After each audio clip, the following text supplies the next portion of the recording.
বদরের ময়দানে এই পাশে কোরাইশ, এই পাশে মুসলমানেরা। বিষ্ণুনবী জালাময়ী ভাষণ দিলেন, তোমরা দেখতে পাচ্ছ এটা বদরের ময়দান না, এটা আল্লাহর জান্নাত, ওই জান্নাতের দিকে ছোট।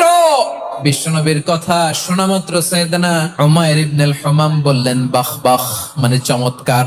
বিষ্ণুনবী বললেন মা ইয়াহমিলুকা আলা কওলিকা বাহ বাহ ইয়া উমাইর, আমার এই কথা শুনে তুমি কেন বললা বাহ বাহ?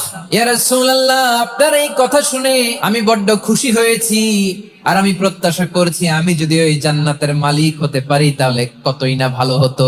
সুবহানাল্লাহ বলেন। বিষ্ণুনবী বললেন উমাইর আনতা মিন আহলিহা, তুমি ওই জান্নাতের অধিবাসী, তুমি জান্নাতি। উমাইর চিন্তা করলেন আমি জান্নাতি, নবীর মুখ দিয়ে যখন বেরোইছে ওই জান্নাতে তো আমার ঢুকতেই হবে, কিন্তু হাতে 3টা খেজুর খেয়ে যদি জিহাদের ময়দানে যাই তাহলে জান্নাতে যেতে তো দেরি হয়ে যাবে। এই চিন্তা আসা মাত্রই খেজুর 3টাকে তিনি ছুঁড়ে মারলেন, তলোয়ার বের করে আল্লাহু আকবার বলে বদরের ময়দানে ঝাঁপিয়ে পড়লেন। আল্লাহর শত্রুদেরকে কচু কাটা করে এক পর্যায়ে শাহাদাতের সুধা পেয়ে নিজেও জান্নাতি হয়ে গেলেন। পড়েন সুবহানাল্লাহ।